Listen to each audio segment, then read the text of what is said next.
Rowdy ಮತ್ತು ಗೂಂಡಾ ಚಟುವಟಿಕೆ ನಿಯಂತ್ರಣದಲ್ಲಿ ಇಡಲಿಕ್ಕೆ ಸಾಕಷ್ಟು ಉಪಕ್ರಮಗಳನ್ನು ನಮ್ಮ ಇಲಾಖೆ ವತಿಯಿಂದ ತಗೋತಾ ಬಂದಿದ್ದೀವಿ. ಈ ವರ್ಷದ ಮಾಹಿತಿಯನ್ನು ನಾನು ಹೇಳೋದಾದರೆ ಸುಮಾರು 700ಕ್ಕೂ ಹೆಚ್ಚು ರೌಡಿ ಶೀಟರ್ಸ್ ಮೇಲೆ ನಾವು ಪ್ರಿವೆಂಟಿವ್ ಕೇಸಸ್ ಅಂದರೆ BNSS ಅಲ್ಲಿ ಮುಂಜಾಗ್ರತಾ ಕ್ರಮ ಕೈಗೊಳ್ಳಲಿಕ್ಕೆ ಅವಕಾಶ ಇದೆ, ಅದನ್ನು ತಗೊಳ್ಳಲಾಗಿದೆ. ತಗೊಂಡು ಅವರಿಂದ ಉತ್ತಮ ನಡವಳಿಕೆ ಉತ್ತಮ ನಡತೆಗೆ ಬಾಂಡ್ಗಳನ್ನು ತಗೊಳ್ಳಲಾಗಿದೆ. ಅಕಸ್ಮಾತ್ ಯಾರಾದ್ರೂ ಬ್ರೀಚ್ ಮಾಡಿದ್ರೆ ಅವ್ರನ್ನ ನಾವು ಆ ಬಾಂಡನ್ನು ಕಾನ್ಫಿಸ್ಕೇಟ್ ಮಾಡುವಂಥ ಕೆಲಸ ಕೂಡ ಮಾಡ್ತಾ ಇದ್ದೀವಿ. ಎರಡನೇದಾಗಿ ಕಾಲಕ್ಕೆ ರೌಡಿ ಶೀಟರ್ಗಳ ಮೇಲುಸ್ತುವಾರಿ ಮಾಡಲಿಕ್ಕೆ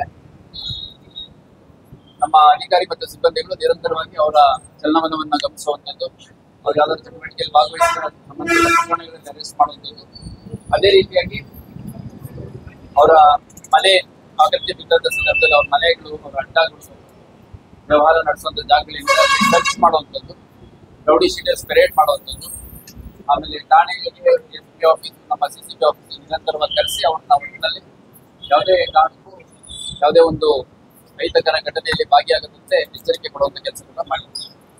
ಅದ್ರ ಜೊತೆಗೆ ಸುಮಾರು 83 ಜನರ ಮೇಲೆ ನಾವು ಎಕ್ಸ್ಟರ್ನಮೆಂಟ್ ಅಂದ್ರೆ ಗಡೀಪಾರ ಆದೇಶವನ್ನು ಈ ವರ್ಷದಲ್ಲಿ ಮಾಡಿದ್ವಿ. ಅದ್ರ ಜೊತೆಗೆ 4 ಜನರ ಮೇಲೆ ನಾವು ಗೂಂಡಾ ಆಕ್ಟ್ ಕಾಯ್ದೆಯನ್ನ ಜಾರಿ ಮಾಡಿದ್ವಿ. ಗೂಂಡಾ ಆಕ್ಟ್ ಅಂತ ನಾವು ಸದ್ಯ ಸಾಮಾನ್ಯವಾಗಿ ಕರೆಯುವಂಥದ್ದು. ಇದು ಈ ಕಾಯ್ದೆ ಹೆಸರು ಕರ್ನಾಟಕ ಕಳ್ಳಬಟ್ಟಿ ವ್ಯಾಪಾರಿಗಳ, ಮಾದಕ ವಸ್ತು ಅಪರಾಧಿಗಳ, ಜೂಜುಕೋರರ, ಗೂಂಡಾಗಳ, ಅನೈತಿಕ ವ್ಯವಹಾರ ಅಪರಾಧಿಗಳ, ಕೊಳಚೆ ಪ್ರದೇಶಗಳನ್ನು ಕಬಳಿಸುವವರ, ವಿಡಿಯೋ ಅಥವಾ ಆಡಿಯೋ ಪೈರೇಟ್ ಚಟುವಟಿಕೆಗಳ ತಡೆ ಅಧಿನಿಯಮ 1985. ಇದನ್ನ ನಾವು ಗೂಂಡಾ ಆಕ್ಟ್ ಅಂತ ಜನರಲ್ಲಿ ಕರಿತೀವಿ. ಅದರಲ್ಲಿ 4 ಜನರ ಮೇಲೆ ನಾವು ಗೂಂಡಾ ಆಕ್ಟ್ ಅನ್ನ ಜಾರಿ ಮಾಡಿದ್ವಿ. ಒಬ್ಬ ಸಾಗರ್ ಲಕ್ಕೊಂಡಿ ಅಂತ 28 ವರ್ಷ ಹಳೆಯಪಳ್ಳಿ ಪೊಲೀಸ್ ಠಾಣೆಯಲ್ಲಿ ಇದನ್ನ ಜಾರಿ ಮಾಡಿದ್ವಿ. ಇದ್ರ ಮೇಲೆ 8 ಪ್ರಕರಣಗಳು ಮತ್ತು 4 ಪ್ರಿವೆಂಟಿವ್ ಕೇಸಸ್ ಇದೆ.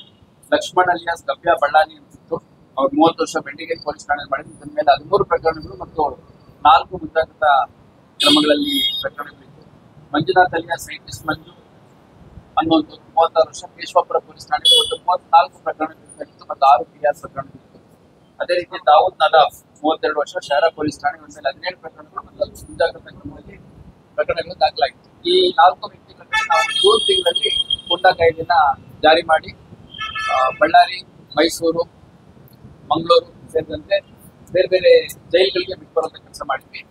ಮತ್ತೆ ನಿಯಮಗಳ ಪ್ರಕಾರ ಗೂಂಡಾ ಕಾಯ್ದೆಯಲ್ಲಿ ನಾವು ಮಾಹಿತಿಯನ್ನು ಇಮಿಡಿಯೇಟ್ ಆಗಿ ನಮ್ಮ ಮುಖ್ಯ ಕಚೇರಿಗೂ ಮತ್ತು ಬೇರೆ ಬೇರೆ ಕಚೇರಿಗಳಿಗೆ ಕಾಂಪಿಟೆಂಟ್ ಅಥಾರಿಟೀಸ್ ಅಂತ ಯಾರಿರ್ತಾರೆ ಅವ್ರಿಗೆ ನಾವು ಕಳಿಸ್ಬೇಕಾಗುತ್ತೆ. ಅದೇ ರೀತಿ ಅಡ್ವೈಸರಿ ಬೋರ್ಡ್ ಅಂತ ಇರುತ್ತೆ ನಮ್ಮ ಉಚ್ಚ ನ್ಯಾಯಾಲಯದಲ್ಲಿ. ಆ ಅಡ್ವೈಸರಿ ಬೋರ್ಡ್ ಅಲ್ಲಿ ಕಮಿಷನರ್ ಅಥವಾ ಪೊಲೀಸ್ ಕಮಿಷನರ್ ಅಥವಾ DC, ನಾನು ಹೆಚ್ಚುವರಿ ಜಿಲ್ಲಾ ದಂಡಾಧಿಕಾರಿ, ಅವ್ರಿಗೆ ಏನು ಈಕ್ವಲ್ ಪವರ್ಸ್ ಇದೆ ಅಬೌಟ್ ಗೂಂಡಾ ಆಕ್ಟ್ ಎನ್ಫೋರ್ಸ್ಮೆಂಟ್, ಅದರ ಅಡಿಯಲ್ಲಿ ನಾನು ಚಲಾಯಿಸಿರುವಂತ ಆದೇಶ ಏನಿದೆ ಆ ಆದೇಶದ ಸಮರ್ಪಕತೆ ಎಷ್ಟಿದೆ ಅನ್ನೋದು ಸಲಹಾ ಮಂಡಳಿ ಉಚ್ಚ ನ್ಯಾಯಾಲಯದ ಸಲಹಾ ಮಂಡಳಿ ಇರುತ್ತೆ. ಅಡ್ವೈಸರಿ ಬೋರ್ಡ್ ಅಂತ ಕರಿತೀವಿ. ಅದರಲ್ಲಿ ವೆಟ್ಟಿಂಗ್ ಮಾಡ್ತಾರೆ, ಅಂದ್ರೆ ಇದು ಸರಿ ಇದೆಯೋ ಇಲ್ಲೋ ಅಂತ. ಸೊ ಆಗ ಆ ಸಂಬಂಧಪಟ್ಟ ಆರೋಪಿಗಳು ವ್ಯಕ್ತಿಗಳು ಯಾರಿದ್ದಾರೆ ಅವ್ರಿಗೂ ಕೂಡ ಒಂದು ಚಾನ್ಸ್ ಅನ್ನ ಕೊಡ್ಲಾಗುತ್ತೆ, ಅವ್ರದ್ದು ಏನಿದೆ ಅನ್ನೋದು ಮಾಡ್ತಾರೆ. ಸೊ ಈ 4 ಜನರ ಮೇಲೆ ಉಚ್ಚ ನ್ಯಾಯಾಲಯದ ಸಲಹಾ ಮಂಡಳಿಯಲ್ಲಿ ಕೂಡ ಪೊಲೀಸರು ಕೈಗೊಂಡಿರುವಂತಹ ಕ್ರಮ ಸರಿ ಇದೆ ಅಂತಂದು ಸುಮಾರು 1 ವರ್ಷಗಳ ಕಾಲ ನಮ್ಮ ಆದೇಶವನ್ನ ಜಾರಿ ಮಾಡಬಹುದು ಅನ್ನೋದಾಗಿ ತೀರ್ಪು ನೀಡ್ತಾರೆ. ಸೊ ಇದರಲ್ಲಿ ಜೂನ್ ತಿಂಗಳಲ್ಲಿ ನಾವು ಅವ್ರನ್ನ ಬಂಧನ ಮಾಡಿದ್ದು, ಅಂದ್ರೆ ಮುಂದಿನ ವರ್ಷ ಜೂನ್ ವರ್ಗು ಅವ್ರನ್ನ ನ್ಯಾಯಿಕ ಬಂಧನದಲ್ಲಿ ಇಡ್ಲಿಕ್ಕೆ ಕೋರ್ಟ್ ಆದೇಶ, ಅಂದ್ರೆ ಸಲಹಾ ಮಂಡಳಿ, ಉಚ್ಚ ನ್ಯಾಯಾಲಯದ ಸಲಹಾ ಮಂಡಳಿ ಆದೇಶ ಕೂಡ ನಮ್ಮ ಒಂದು ಆದೇಶವನ್ನ ಅಪ್ರೂವ್ ಮಾಡಿದೆ. ಅದೇ ರೀತಿ ಇವರನ್ನ ಭೇಟಿ ಮಾಡುವಂತವ್ರು, ಇವ್ರ ಜೊತೆ ಸಂಪರ್ಕ ಇಟ್ಕೊಳ್ಳುವಂತವ್ರು, ಮತ್ತೆ ಅವರಿಂದ ಜೈಲ್ ಒಳಗಡೆ ಇದ್ದು ಏನಾದ್ರು ಸೂಚನೆಗಳು ತಗೊಂಡಿದ್ದೀವಿ ಕ್ರಮಗಳು ಕೈಗೊಳ್ಳುವಂಥದ್ದು, ಚಟುವಟಿಕೆಗಳಲ್ಲಿ ಭಾಗವಹಿಸುವಂಥದ್ದು ಅಂತ ಅವರೆಲ್ಲರ ಮೇಲೂ ಕೂಡ ವಾಚ್ ಇಡಲಾಗುತ್ತೆ. ಮತ್ತೆ ಇನ್ನೂ ಹೆಚ್ಚುವರಿಯಾಗಿ ಕೆಲವ್ರ ಮೇಲೆ ನಾವು ಗೂಂಡಾ ಆಕ್ಟ್ ಅನ್ನು ಜಾರಿ ಮಾಡೋ ನಿಟ್ಟಿನಲ್ಲಿ ಈಗಾಗಲೇ ಪೇಪರ್ ವರ್ಕ್ ಸ್ಟಾರ್ಟ್ ಮಾಡಿದ್ದೇವೆ. ಮತ್ತೆ ಯಾರು ಈ ಮಾದಕ ವಸ್ತುಗಳು ಮಾರಾಟ ಇರ್ಬೋದು ಅಥವಾ ಹ್ಯಾಬಿಚುವಲ್ ಕನ್ಸಂಪ್ಷನ್ ಇರ್ಬೋದು, ಅದರಲ್ಲಿ ಟ್ರೇಡಿಂಗ್ ಮಾಡುವಂಥದ್ದು ಅಂತ ಸಹಕರಿಸುವಂಥದ್ದು, ಅವ್ರ ಮೇಲೆ ಈಗಾಗಲೇ ನಾವು ಒಟ್ಟು 18 ಜನರ ಮೇಲೆ ಗಡೀಪಾರ ಆದೇಶ ಮಾಡಿದ್ದೀವಿ. ಅಷ್ಟಾಗಿ ಯಾರು ಆಕ್ಟಿವ್ ಆಗಿದ್ದಾರೆ. ಮತ್ತೆ ರೀಸೆಂಟ್ ಟೈಮ್ಸ್ ಅಲ್ಲಿ ಗಾಜಾ ಫ್ಯಾಕ್ಟರಿ ಕೇಸಸ್ ಆಗಿದೆ, ಮಲ್ಟಿಪಲ್ ನಂಬರ್ ಆಫ್ ಕೇಸಸ್ ಆಗಿದೆ. ಅವ್ರ ಮೇಲೆ ಒಂದು 20PS ಅಂತ ಒಂದು ಕಾಯ್ದೆ ಇದೆ. ಅಂದ್ರೆ ಈ ಗೂಂಡಾ ಆಕ್ಟಿಗೆ ಪ್ಯಾರಲಲ್ ಇರುವಂತ ಕಾಯ್ದೆ ಅದು. ನಾರ್ಕೋಟಿಕ್ ಡ್ರಗ್ಸ್ ಅಲ್ಲಿ ಯಾರು ಡೀಲ್ ಮಾಡ್ತಾರೆ, ಯಾರು ಅದರಲ್ಲಿ ಆರೋಪಿಗಳಿರ್ತಾರೆ, ಅವ್ರ ಮೇಲೆ ಜಾರಿ ಮಾಡಬೇಕು. ಅದನ್ನು ಕೂಡ ನಾವು ಕೆಲವ್ರ ಮೇಲೆ ಜಾರಿ ಮಾಡಿ ಈಗಾಗಲೇ ಕ್ರಮ ಕೈಗೊಳ್ತಾ ಇದ್ವಿ.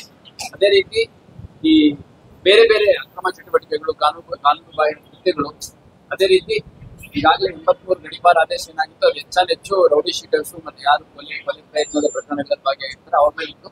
ಉಳಿದಂತೆ ರಾಬರಿ, ಡೆಕಾಯಿಟಿ, ಆಮೇಲೆ NDPS ಸೇರಿದಂತೆ ಇನ್ನೂ ಬೇರೆ ಬೇರೆ ರೀತಿ ಆರ್ಗನೈಸ್ ಕ್ರೈಮ್ಸ್ ಅಲ್ಲಿ ಇನ್ವಾಲ್ವ್ ಆಗಿರೋರ ಮೇಲೆ ಕೂಡ ನಾವು ಗಡಿಪಾರ ಆದೇಶವನ್ನ ಈಗಾಗಲೇ ಮಾಡಬೇಕಂತ ನಿರ್ಧರಿಸಿದ್ದೀವಿ.